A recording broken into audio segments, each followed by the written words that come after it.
Ada temen aku kayak rumahnya tuh jauh dari sekolah ini.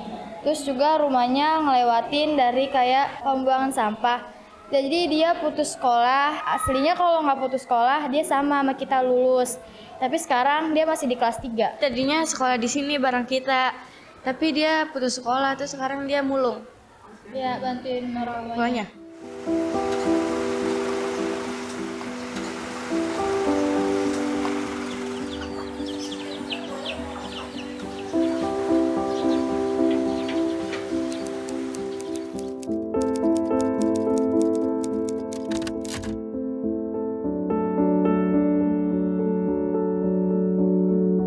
Pada saat kecil kan tentu kita mulai diajarkan untuk bisa ini, bisa itu gitu ya. Selama itu untuk proses pendidikan, bimbingan, lalu kemudian melatih gitu ya, keterampilan dan lain-lain. Memang bagian dari proses kehidupan. Tentu yang harus kita waspadai dan antisipasi adalah ketika anak masuk dalam kehidupan yang harusnya dia tidak lakukan. Saya harus bekerja karena ibu saya nggak bisa membiayai sepenuhnya sakit dan lain-lain. Yang menjadi fokus kita adalah memastikan bahwa kita harus memenuhi hak anak. Salah satunya adalah hak untuk sekolah, sehat, ya, mendapatkan layanan kesehatan dan lain-lain. Nama saya Betty. Saat ini saya menjadi Direktur Eksekutif Jarak, sebuah jaringan LSM yang concern pada penanggulangan pekerja anak di Indonesia. Secara nasional, isu pekerja anak ini menjadi prioritas. Jadi kita tahu arahan Presiden itu jelas kepada kita bahwa penurunan pekerja anak ini harus dilakukan segera. Ini membuat kita, teman-teman NGO LSM ini bergerak mengadvokasi. Mulai dari daerah, di tingkat nasional, bahkan kita juga bersuara sampai ke tingkat internasional.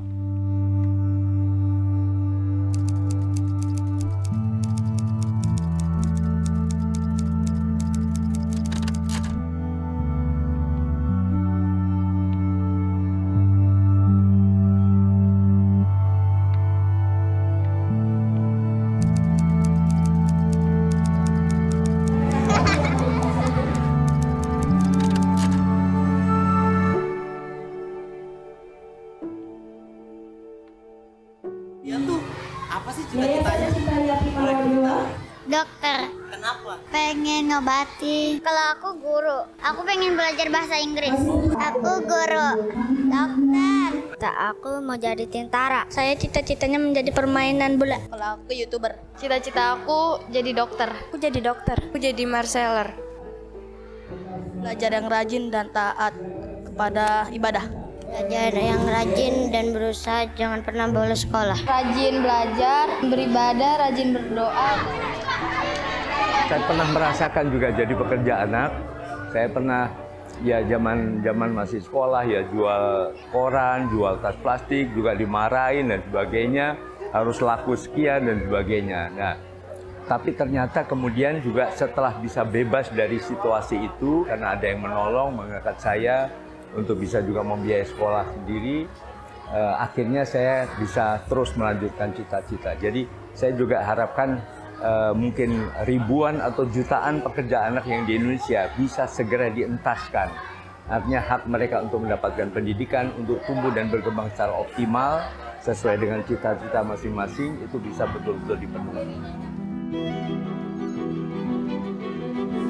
Tentu harapannya agar semua orang tua bertanggung jawab dengan anak-anak. Kita berharap semua pihak bisa bahu-membahu untuk dari sisi pemberdayaan keluarga agar satu mencegah anak untuk melakukan aktivitas di luar tugasnya atau haknya sebagai anak gitu ya. Saat ini kita menggandeng anak muda, kita menggandeng media, kita menggandeng lembaga pendidikan, tapi kita juga menggandeng sebetulnya volunteer-volunteer untuk bergabung. Isu pekerja anak ini tidak bisa dilakukan sendiri. Kita harus keroyokan, memberikan layanan yang terbaik untuk anak-anak, supaya pekerja anak ini juga menikmati hak-haknya sebagai anak. Isu pekerja anak lekat dengan perlindungan anak. Artinya, pemenuhan hak anak menjadi tanggung jawab kita semua. Kampanyenya terus, inovasinya terus, kegiatan langsungnya juga dilanjutkan.